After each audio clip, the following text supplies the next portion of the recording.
we're doing something tonight called ProductTank, which is a group that gets together. It's dedicated to the product community. We're doing it in conjunction with Global Entrepreneurship Week, which is this massive conference that's actually taking place all over Ohio.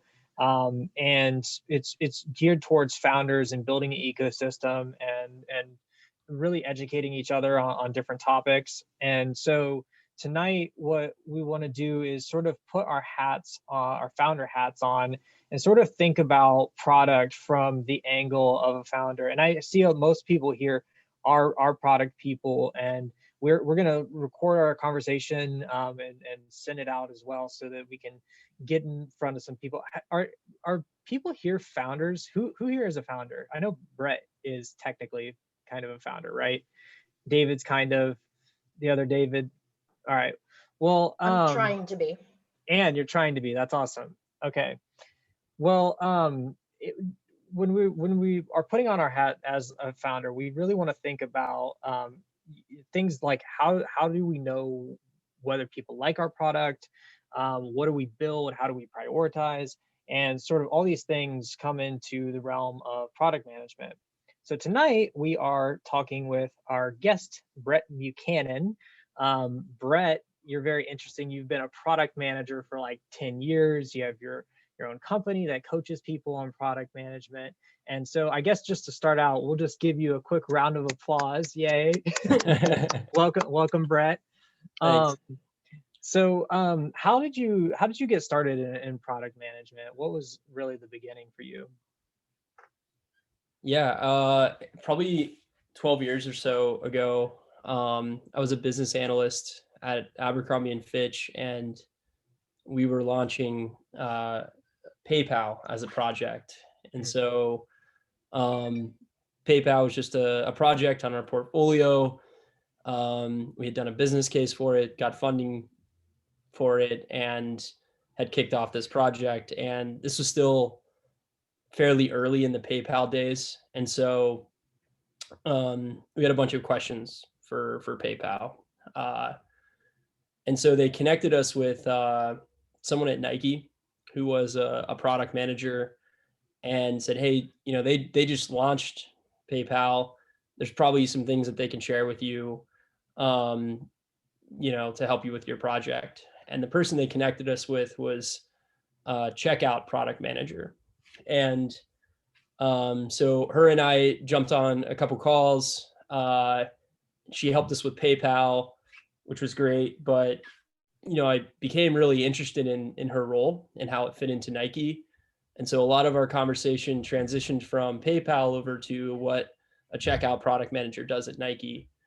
And just kind of fell in love with the role, kind of the picture she was painting and what she did and how it fit into the strategy at Nike. And so I approached the head of digital at the time and said, hey, there's this role called product management. It's similar to what I'm doing, but more strategic and seems to be pretty impactful at Nike. And so a few months later, my role was converted to product to one of our first product managers, and spent about 3 years helping, build out that role. And this is in like 2009, 2010, when there wasn't as much information as what's available today. And so it was kind of, trial and error, I guess you could say, and a lot of learning and, building out the role and the discipline itself, but also as most of it has a broad impact. It's on a lot of areas in the organization. And so figuring out how do we integrate into those areas and how do we integrate the mindset and hire out and build out teams. Yeah. By the way, I should also mention for the folks that are here, Brett and I said before this that we kind of want this to be more of like a discussion. So we're going to touch on a bunch of different things and, rather than just us talking the whole time and sort of giving our views on product and these different issues and stuff. Please feel free to jump in if you feel like we've missed anything or if you have something to add on. because because it is an intimate setting, we're kind of at an advantage where we can have participation and stuff. So anybody, I know we have a lot of really interesting people here that think about products. So feel free to add your thoughts as well. That's really awesome that how you got started in product management, and it's led you down this path where now you're starting to work and help people do product management well in companies. So just really quick, I know we won't spend too much on this, but tell us a little bit about what you're doing today. Yeah. So after Abercrombie, I had the opportunity to work for Gap, who has a pretty amazing product management organization. Chief product officer who founded and IPO'd a business, brought over a bunch of awesome product people with them, and so I had the opportunity to learn a lot. I spent 5.5 years working at Gap and learning what product management really was after I was kind of stumbling my way through it at Abercrombie, trying to figure it out. And so wanted to take those learnings and bring some of those concepts and ideas to Columbus, where it's a little less mature. And so our company is really about helping other companies either launch for the first time or improve their product management discipline. For people who really don't know what product management is, like and especially for founders, they do so many different things. I feel like they have an intuitive sense of what product management is, but what do you think it is essentially?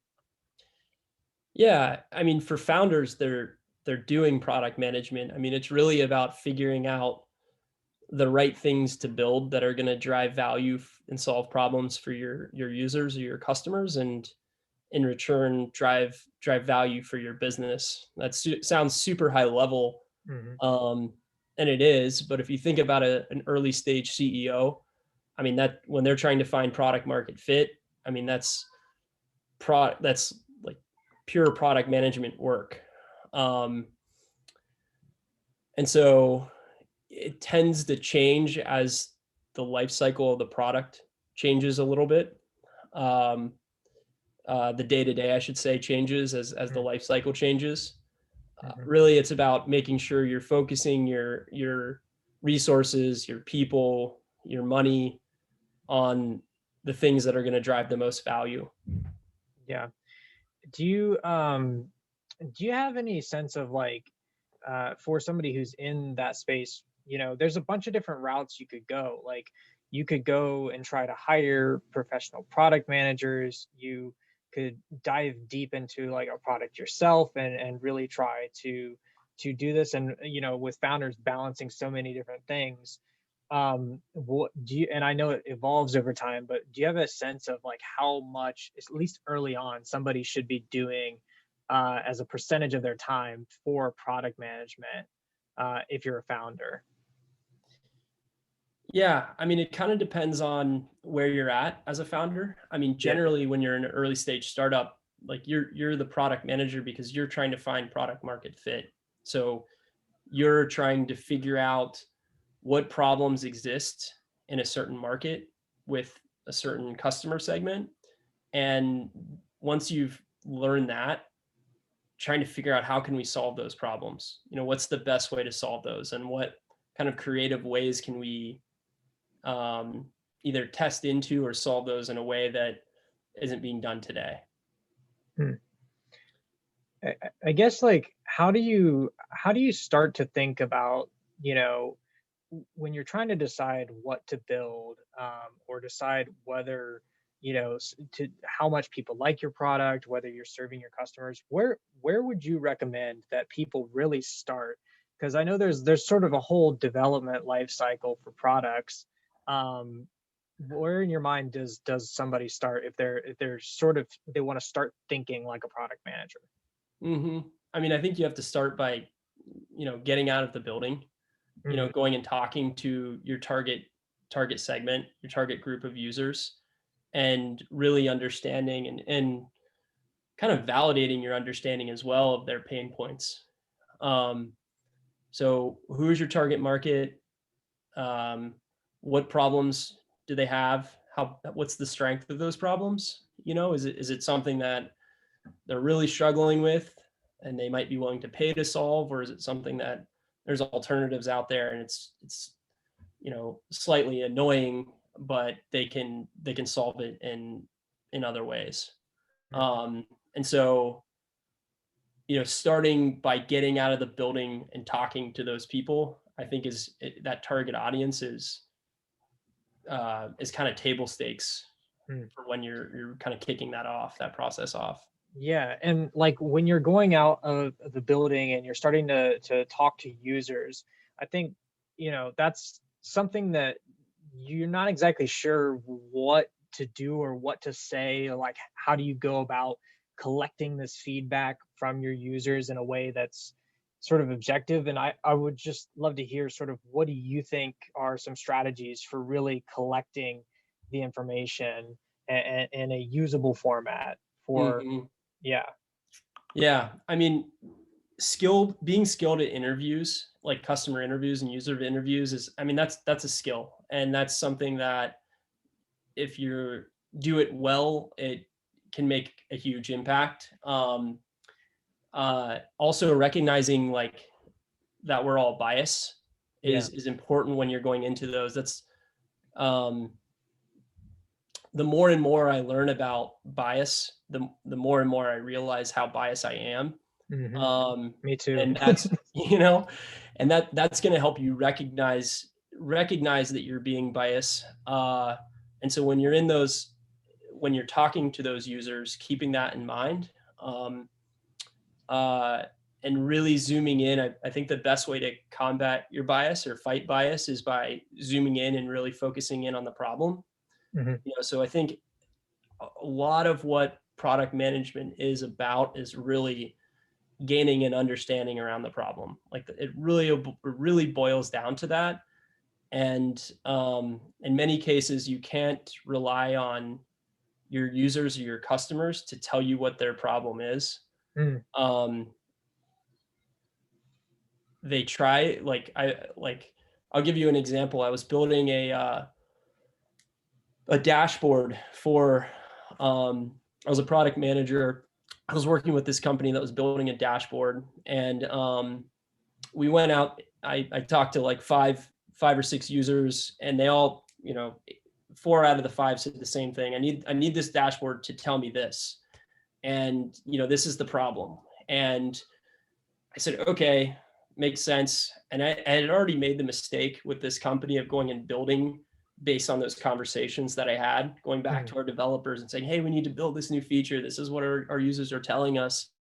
I made that mistake once. And so rather than making that same mistake, I said, okay, what's a really like lightweight, hands-on manual way I can validate that that's actually their problem? And so I created an Excel doc and just put the data in it they were asking to be populated on the dashboard, the portal that we were building, and emailed it to them. And then sure enough, they come back and say, hey, actually, I said I really needed this and this was our problem, but actually I need all the detail behind that number you're giving me. And so I sent them another Excel spreadsheet and said, okay. And I had sent this like weekly on Fridays, and they came back and they said, okay, actually, I don't need all the detail. I just need to know when this deposit isn't hitting our bank account, because I expect this to hit our bank account every week. And if it isn't, I need to be notified. I don't want to have to log in. And so, we ran a bunch of lightweight tests to validate our understanding of the problem. And then we said, okay, now that we have an understanding, we originally thought it was this, this feature that they were asking for on a dashboard, what's the best way to solve that problem? And so we ran some more experiments to validate how we actually wanted to bring that solution to life. That's super interesting. And so that kind of speaks a little bit to the process of designing and building and how you incorporate feedback throughout the process. So I guess, how do you sort of think about the cadence of receiving feedback? Like, are you, is there a rate at which you should be validating and testing? Or is it more just like on feature based, like when, you know, we have a specific feature that we need to validate? What's your sense of like the cadence of outreach and validating and that sort of stuff? Yeah, that's a great question. A lot of what we do is actually helping teams figure out some of that cadence, I guess you could say. Mm, We call it like continuous discovery. And mm, so running discovery, which is figuring out and discovering the right thing to build mm, in parallel to development. And so from a cadence perspective, we're trying to, if you're familiar with like Agile, you've probably used backlogs before, right? yep. Jira to like manage your development. We have discovery backlogs. And so what are the things that we need to learn before we start development? And it feels super awkward because it feels inefficient. Like so many of the companies we work with have optimized around velocity and efficiency and cranking out features and code, but they build the wrong thing 90% of the time. And so what Yeah. we're saying is slow down, be less efficient, and build the right thing more frequently. Um, and so we're running those things in parallel. There's a tool, I'm not a huge framework person, but there's a tool that we Mm, use all the time called assumption maps.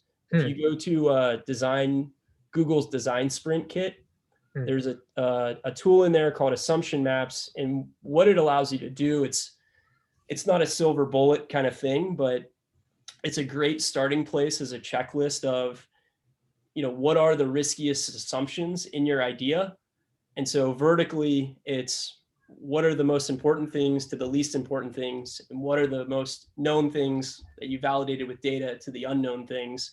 And so what you want to test in discovery is those important things that are unknown. And so you're kind of putting sticky notes. It's a great workshop to have like with your team to kind of prioritize what you need to learn in discovery. that's a great tip. Assumption maps is what it's called.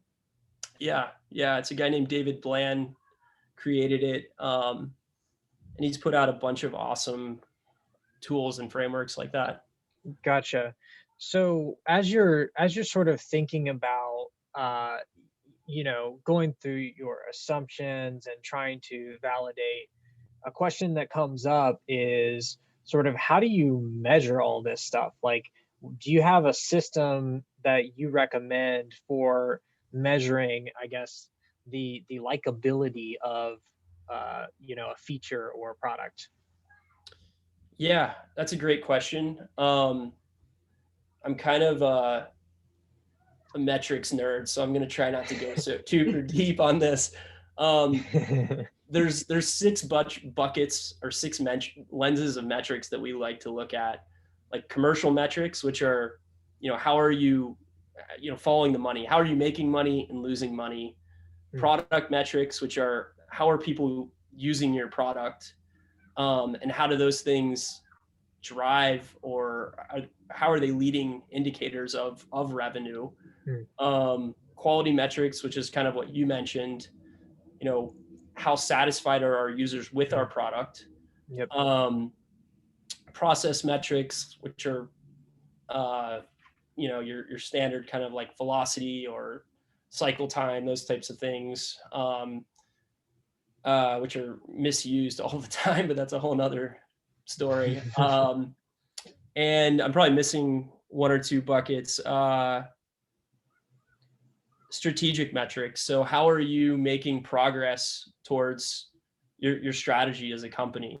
And Hmm, so um, it's helpful to lay those buckets out like that hmm, because they help you really think about metrics in a way that's digestible. hmm, How do you make money? You can map that out. And so creating a cost and revenue map. I'm big at like visualizing metrics. And so how do you map out those revenue metrics and follow them? And how do the product metrics, what instrumentation do you have in place to measure, how users are using it?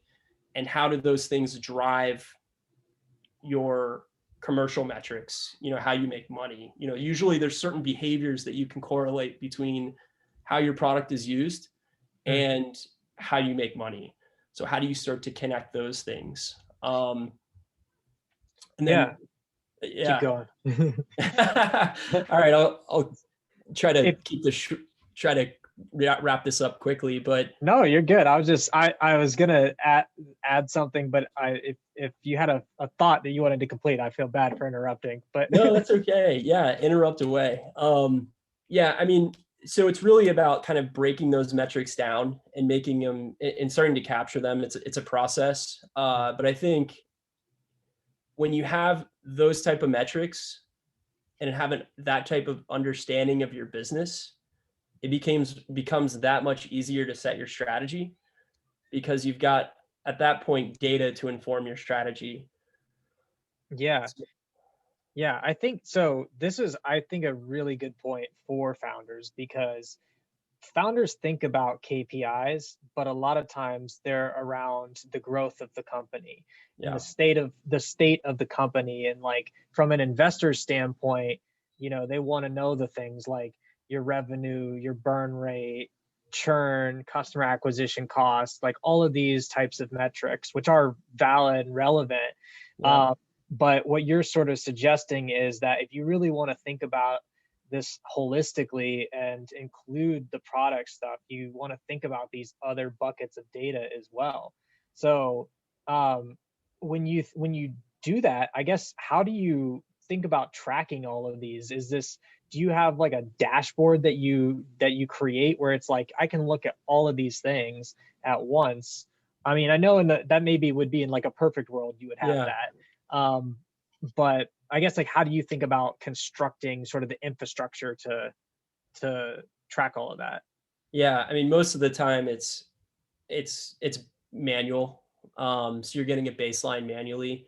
As you grow as a company, maybe when you hit your Series B or something like that, is when you're starting to get a little more sophisticated with, automating your dashboards. But some of the tools nowadays, like, Google Analytics as an example, like can provide some of those product metrics in a great dashboard view.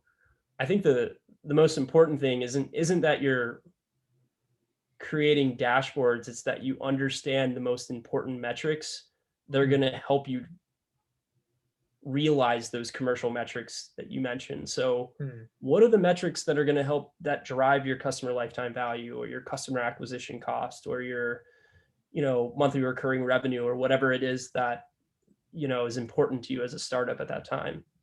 So understanding what those things are is more important than you know uh, understanding everything. Yeah.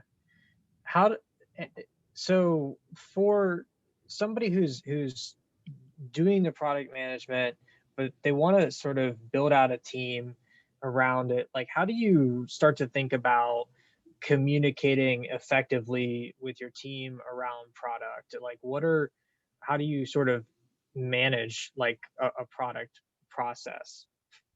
This is kind of like a softball question for people that are in the product world, but Yeah. but I mean, I think it's important for founders to sort of to put this into their minds. So let me, if I understand this correctly, like if you're a founder, how would you start to build out some product processes? Yeah. Yeah. I mean, I think the first thing you can do is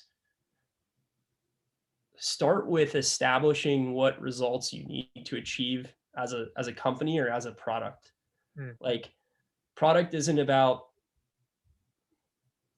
shipping more features. Mm. Like it's really centered around driving business results. So, you might have heard like outcomes over outputs. Like I feel like I've heard that 7,000 times in the last 3 years. Well, it's really about how do you drive those business results, drive those outcomes, instead of just cranking out more things. And so as a founder, being super clear about what business results you need to drive and Mm. what results your product needs to drive for you to hit your goals as a company.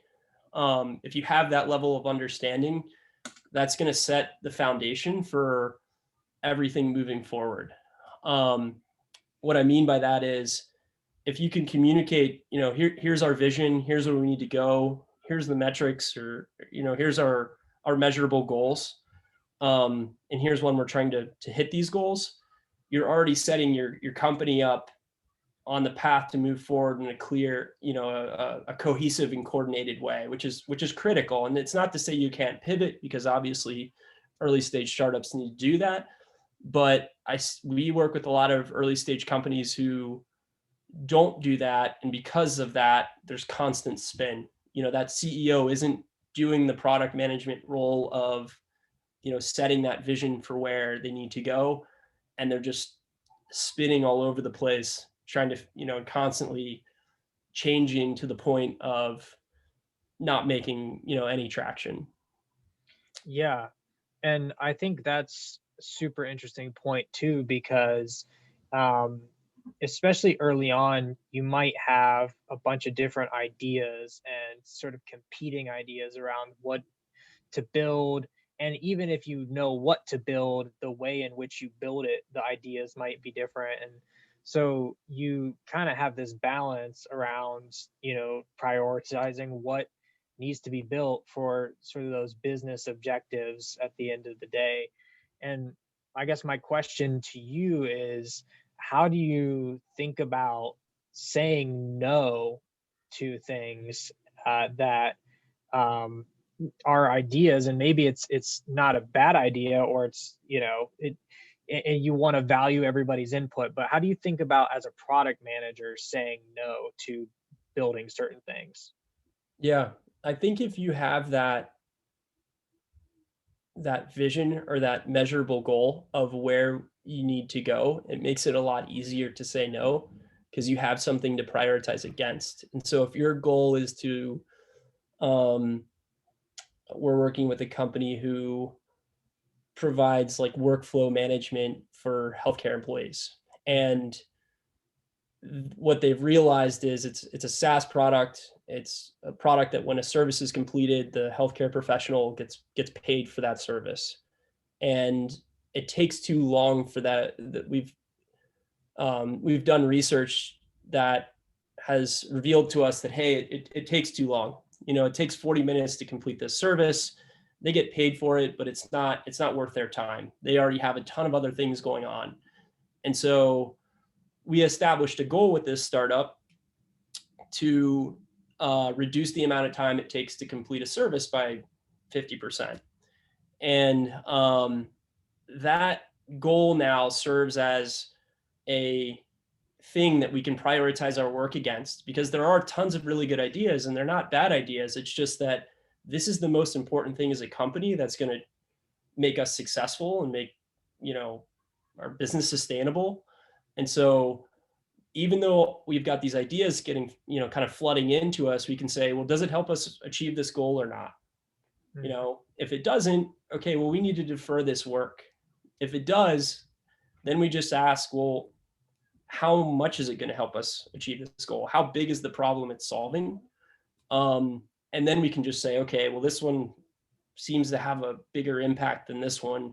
And so this is what we need to focus on. So it's really about, and I think that's the critical part of all of this, is really understanding your business well enough to establish clearly defined goals of where you need to go. If you've done that, then it gives everyone inside of your organization, that North Star of what they need to be prioritizing their work against: the designer, the developer, the product manager, even your operational partners.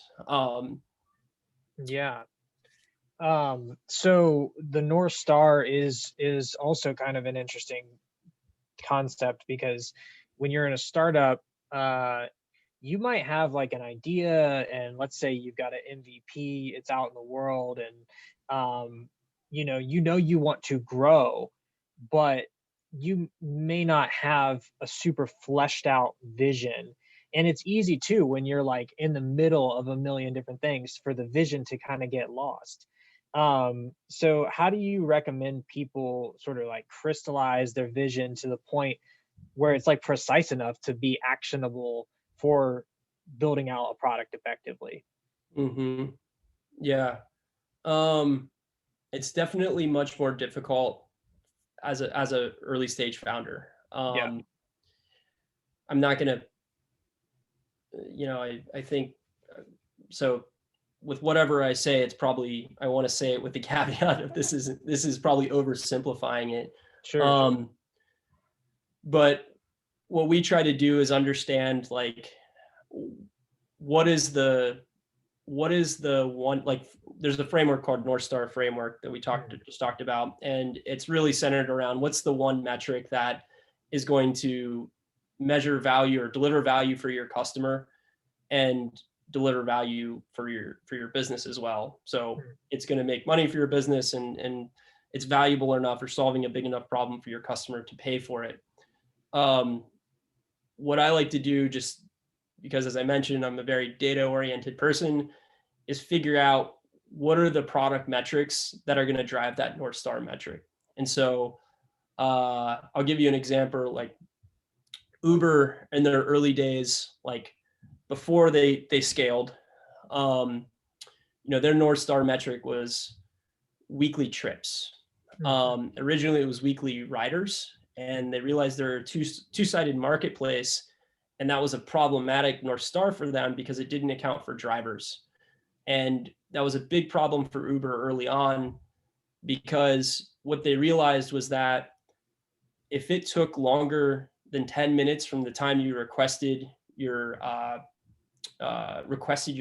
driver to show up to the time they actually showed up, there was a high degree of cancellation, and the customer lifetime value dropped significantly. So they went and used a taxi or something like that.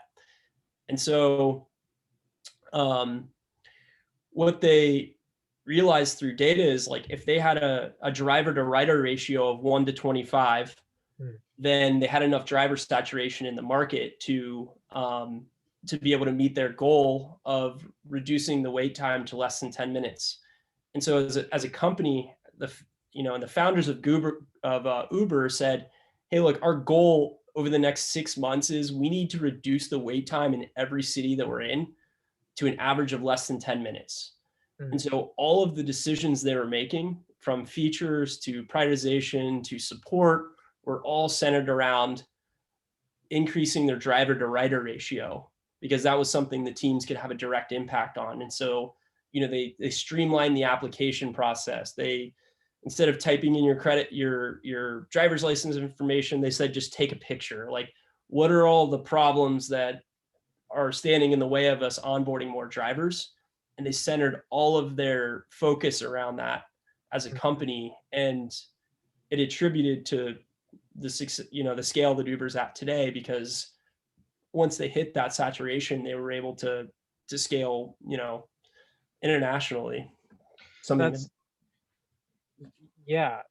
super interesting. So it really goes back to your core KPIs and the data around it.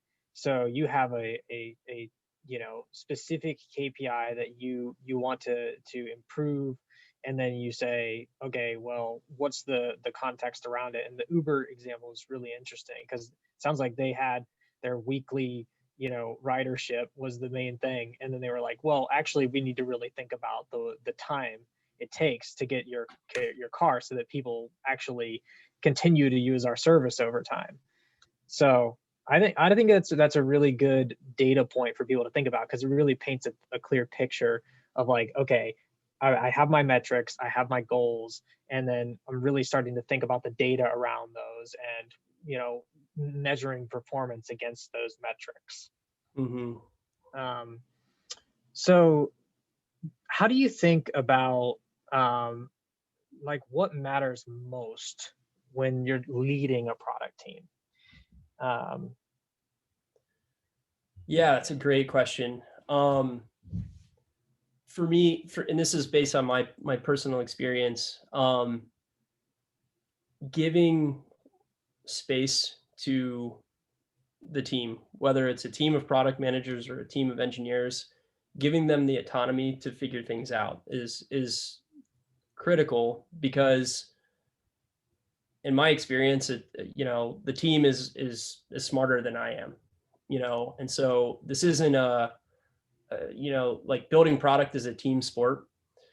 And so really empowering the team to feel comfortable making decisions feel confident making decisions, feel confident making mistakes is absolutely critical. Now, what comes with that is coaching those people. So if you're leading a team of product managers, you're empowering them to make, to have the autonomy to do and freedom to make decisions on their own, but you've got to coach and guide them on how to make those decisions. And so as a product leader, I think that balance is critical.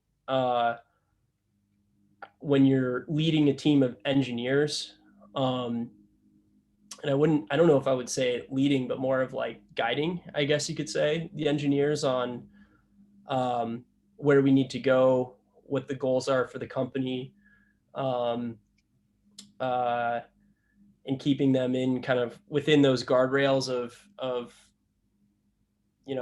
what our objective is or our goal is at the time. Again, it's really making sure they have context. We were working with a client who was, I love this story. Working with a client who their engineering teams are really a dev shop, like, and it was a team of full stack developers, like amazing full stack DevOps engineers who were just getting handed requirements and saying, go and build this thing. The engineer job satisfaction was super low because they're all brilliant people who were being underutilized. And so we started bringing problems to them.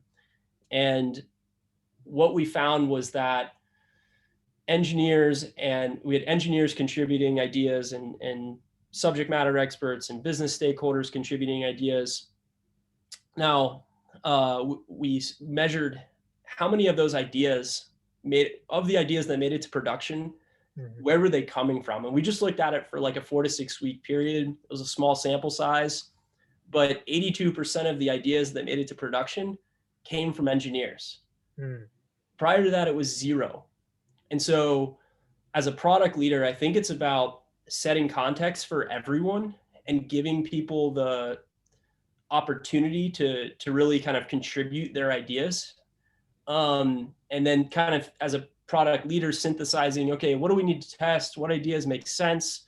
What doesn't make sense? Oh, that's close, but it probably doesn't fit inside of our business model. So, kind of guiding through that conversation a little bit, but really like making sure decisions are being made and ideas are coming from everywhere is if you can do that as a product leader, I think you've already made a big difference inside of your company. Yeah, and I think it's I appreciate you saying that, because I think it's really hard to know whether you're a product manager or founder. With a product manager, you typically are way more like collaborative. There's less authority. Where you're a founder, you make the hiring and firing decisions, and you often are setting the business objectives and stuff like that. So I think it's really important to bear in mind to keep that space for people to fail, to be collaborative, to share ideas, because you create that culture of, well, oh, I might get fired if I have a bad idea, and then all of a sudden you don't get any more good ideas because you've made people too afraid. Yeah. So with those same teams, like probably even more interesting than like where the ideas came from, and is that we also were measuring job satisfaction. And so job satisfaction like almost doubled. And so every month that company would send out a survey, how satisfied are you in your job, whatever. And it almost doubled. And the reason for that was because they felt like they were being fully leveraged and understood how their work was fitting into the bigger picture. And so as a product leader, I think it's about inspiring people, getting them excited. Like you're at the intersection of so many different people and teams that you're positioned to inspire people and to provide context and make sure they understand, how their work is valuable. And obviously like you want to work with people who are motivated and inspired, and those are the people who are going to drive results. And so like that context setting is super, super important as a product leader. for sure. So for folks that are thinking about how to build out a good product team? Like you're now at the point where you're starting to want to hire people to do this sort of stuff. What do you think uh, what do you think it takes to build out a good product team? Hmm. Yeah, that's a great question. I think it's a question a lot of companies are asking now, both startups and enterprises. Startups, I mean, a lot of venture capitalists are asking their CEOs to be CEOs and not CEO and product, and so they're asking them to hire a product manager. Um, and enterprises see the value that product management can bring in allowing an enterprise, which has traditionally moved extremely slow compared to startups, to move more quickly because they've got someone who can help drive that speed. Um, what we always recommend first is hiring the most experienced person you can in your first hire. Hmm. It's very difficult to come into a company, whether it's a startup or a large company, and do product if you've never done it before. And so, what we recommend is bringing in a head of product as early as you can, someone who's done it before, because what that'll allow you to do is scale your product organization, because then you can bring in people who are less experienced and more junior, and they've got a senior product person, senior product leader who can help coach them, um, to grow into the role. I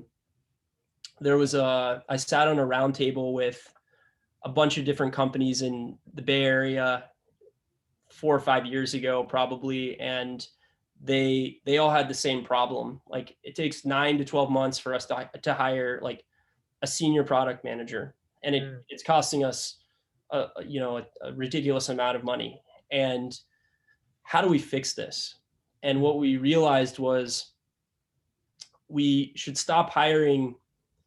These are established companies, but once you have leadership in place, you don't really need to hire the most experienced people out there. You hire people with the right personality traits who can be taught the technical aspects of product management or building products. And so you hire people who are great leaders, who are high energy, can inspire people, who are curious and want to dive in and understand, problems really deeply. And then just coach them the technical aspects. The problem with hiring someone junior first is you never are able to make that leap. You're never able to and then you're waiting 9 months to continue to hire your next person. And it creates, scaling issues, and it's very expensive to hire that way as well. That's super interesting. So I think Mark Zuckerberg had a rule of thumb for hiring where he said he always hires people where he thinks he would be willing to work for them and also would want to spend time with them socially.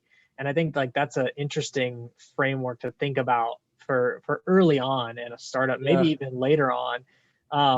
And so it sounds like that's somewhat in line with what you're saying, is like really try to find somebody experienced for your first hire.